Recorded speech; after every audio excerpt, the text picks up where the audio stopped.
اور وہ صحرا کی وسعت میں گم ہو گیا۔ لوزینہ نے حدید کو آزاد کرا کے صلہ دے دیا تھا۔ ہرمن نے گھوڑا موڑا اور تیزی سے اندر گیا۔ وہ سب سے پہلے مسلمانوں کے کیمپ میں گیا اور وہاں کے انچارج سے حدید کی نشانیاں بتا کر پوچھا کہ وہ کہاں ہے۔ کچھ پتہ نہ چلا۔ جس خیمے میں حدید کو رکھا گیا تھا وہاں کے رہنے والوں نے بتایا کہ ایک صبح وہ یہاں سے غائب تھا۔ وہ سمجھے کہ اسے ادھر ادھر کر دیا گیا ہے۔ ہرمن کا شک یقین میں بدل گیا۔ وہ حدید ہی تھا جسے اس نے صلیبی فوج کی وردی میں دروازے سے نکلتے دیکھا تھا۔ وہ مزید تفتیش سے پہلے لوزینہ کے کمرے میں گیا۔ وہ سر ہاتھوں میں تھامے رو رہی تھی۔ کیا اسے تم نے بھگایا ہے؟ ہرمن نے گرج کر کہا۔ لوزینہ نے آہستہ سے سر اٹھایا۔ ہرمن نے کہا، جھوٹ بولو گی تو میں تفتیش کر کے ثابت کر دوں گا کہ اسے تم نے فراری میں مدد دی ہے۔ نہ آپ کو تفتیش کی ضرورت ہے، نہ مجھے جھوٹ بولنے کی ضرورت۔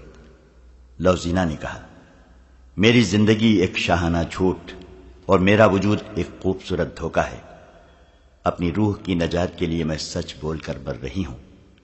اس کی آواز میں غنودگی تھی جو بڑھتی جا رہی تھی۔ وہ اٹھی تو اس کی ٹانگیں لڑکھڑائیں۔ اس کے قریب ایک گلاس پڑا تھا جس میں چند قطرے پانی تھا۔ اس نے گلاس اٹھا کر ہرمن کی طرف بڑھا کر کہا، میں نے اپنے آپ کو سزائے موت دے دی ہے۔ اس گلاس میں پانی کے چند قطرے گواہی دیں گے کہ میں نے اپنے ناپاک جسم کو سزائے موت اس لیے نہیں دی کہ اپنی قوم سے غداری کی اور دشمن کو قید سے بھگا دیا ہے، بلکہ میرا جرم یہ تھا کہ میں ان مسلمانوں کو دھوکہ دینے گئی تھی جن کے ہاں کوئی دھوکہ اور فریب نہیں۔ ان میں سے 4 انسانوں نے میری وہ عزت بچانے کے لیے جو میرے پاس تھی ہی نہیں 10 ڈاکوؤں کا مقابلہ کیا۔ پھر ایک انسان نے مجھے اپنا جسم کٹوا کر ڈاکوؤں سے چھینا۔ مجھے نیکی اور بدی، محبت اور نفرت کا فرق معلوم ہو گیا۔ میں سچ بول کر مر رہی ہوں۔ یہ پرسکون موت ہے۔ وہ گرنے لگی تو ہرمن نے اس کے ہاتھ سے گلاس لے کر اسے تھام لیا۔ لوزینہ نے اپنے جسم کو جھٹکا دیا اور ہرمن کے بازوؤں سے نکل کر پرے ہو گئی۔ اونگتی ہوئی آواز میں بولی، میرے جسم کو ہاتھ نہ لگاؤ، یہ اب تمہارے کام کا نہیں رہا۔ اس زہر نے اس میں سچ داخل کر دیا ہے۔ تمہیں ناپاک جسموں کی ضرورت ہے، اسے میں نے بھگا دیا ہے۔ اسے میں نے 20 روز چھپائے رکھا تھا۔ اسے میں نے فرنانڈیز کی وردی چرا کر پہنائی تھی۔ اسے میں نے گھوڑا دیا تھا۔ میں اس کے ساتھ نہیں جا سکتی تھی۔ میں اس کے بغیر رہ بھی نہیں سکتی تھی، اس لیے میں نے زہر پی لیا۔ اگر تم مجھے پکڑ نہ لیتے تو بھی میں زہر پی لیتی۔ وہ پلنگ پر لڑک گئی۔ ہرمن کو اس کی آخری سرگوشی سنائی دی۔ سچ بول کر مرنے میں کتنا سکون ہے۔ اس نے آخری سانس اس طرح لی جیسے سکون سے آہ بھری ہو۔ اسے جب دفن کر چکے تو ایک افسر نے پوچھا، اس کا کوئی خاندان تھا تو انہیں اس کی موت کی اطلاع دے دو۔ اس کا خاندان ہم ہی تھے، ہرمن نے جواب دیا۔ اسے 10-11 سال کی عمر میں کسی قافلے سے اغوا کر کے لائے تھے۔ سلطان صلاح الدین ایوبی کی فوج کو کوچ کیے 3 دن تھا۔ صلیبیوں نے اسے راستے میں روکنے کے لیے فوج بھیجی تھی۔ حملہ چونکہ کرک پر آ رہا تھا، اس لیے صلیبیوں نے شوبک سے زیادہ تر فوج کرک بھیج دی تھی۔ اس کا ایک حصہ شام کی طرف بھی بھیج دیا گیا تھا تاکہ نور الدین زنگی مدد کے لیے آئے تو اسے کرک سے کچھ دور روکا جا سکے، اور اس فوج کا کچھ حصہ سلطان ایوبی کو راستے میں روکنے والی فوج کو دیا گیا تھا۔ سلطان صلاح الدین ایوبی نے اپنی فوج کو 3 حصوں میں تقسیم کر کے کوچ کرایا تھا اور تینوں کو دور دور رکھا تھا۔ وہ جب اس مقام پر پہنچ گیا جہاں صلیبیوں سے ٹکر ہونی چاہیے تھی، اس نے تینوں حصوں کے کمانڈروں اور ان کے ماتحت کمانڈروں کو اپنے خیمے میں بلایا۔ ہم اس مقام پر آ گئے ہیں جہاں مجھے راز فاش کر دینا چاہیے، سلطان ایوبی نے کہا۔ تم شاید حیران ہو رہے ہوگے کہ میں تمہیں یہ بتاتا رہا ہوں کہ میں کرک پر حملہ کروں گا، مگر میں تمہیں کسی اور طرف لے آیا ہوں۔ میں کرک پر حملہ نہیں کر رہا ہوں، ہماری منزل شوبک ہے۔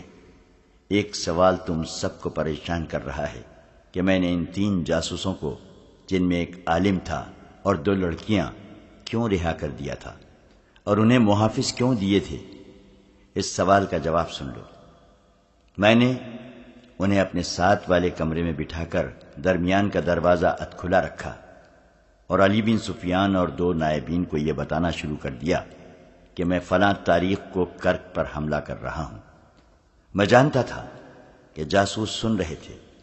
میں نے ان کے کانوں میں یہ بھی ڈالا کہ میں صلیبیوں سے کھلے میدان کی جنگ سے ڈرتا ہوں۔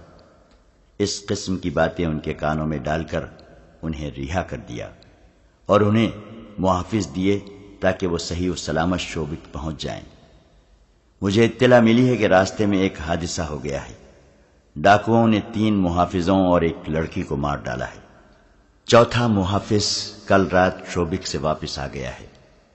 وہاں ہمارے جو جاسوس ہیں انہوں نے اطلاع دی ہے کہ عالم جاسوس زندہ شوبک پہنچ گیا تھا جس نے میرا دھوکہ کامیاب کر دیا ہے۔ صلیبیوں نے اپنی فوج میری مرضی کے مطابق تقسیم کر دی ہے۔ اس وقت تمہاری فوج کا بایاں والا حصہ صلیبیوں کی بہت بڑی فوج کے بائیں پہلو سے 4 میل دور ہے۔